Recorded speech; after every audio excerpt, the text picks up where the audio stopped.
Tulin oma setukaga linna poole kraavi, ilm oli ilus, nii et tolmas teel. Järsku nägin tüdruk astus maante veres kraavi, tundsin teda kohe, oli Liisa see.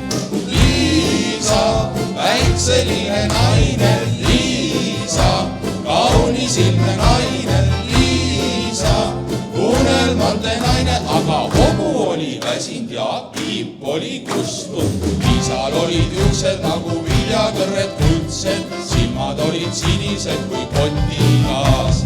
Rinnad olid ilusad ja ümarad ja kõrged, puusajooksu andis alles vaadata.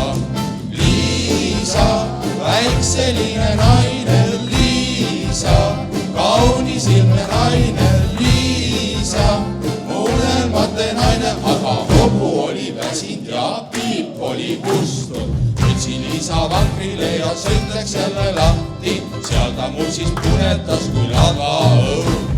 Enam ma ei saanud mul kui ainult Liisat vahti, ohjad läksid meelest, aga linnas oli kõud. Liisa, väikseline naine, Liisa, kaunisilme naine, Liisa, unelmate naine, aga hobu oli väsind ja piip oli kustud. Liisal olid juuksed nagu viljakõrred kuldsed, silmad olid sinised kui potigaas.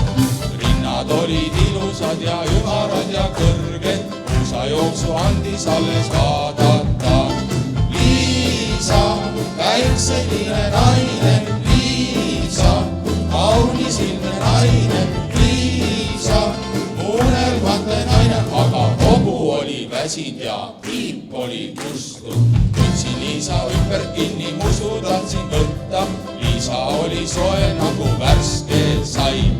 Aga selles ürituses jäin ma kohe hätta, Liisa mulle plärts vastu kõrvu lõi.